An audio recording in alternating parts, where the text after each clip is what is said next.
Aujourd'hui, 10 juillet, c'est une journée importante puisque Amnesty International et la mission française organisaient un événement sur le champ d'application du traité.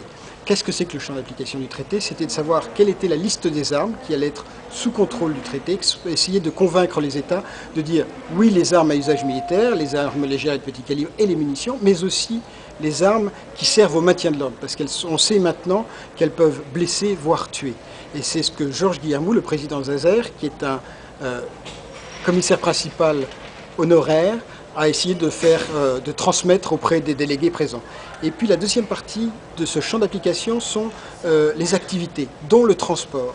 C'est une chose très très importante puisqu'on sait que les armes sont fabriquées dans un endroit et en général servent dans un autre.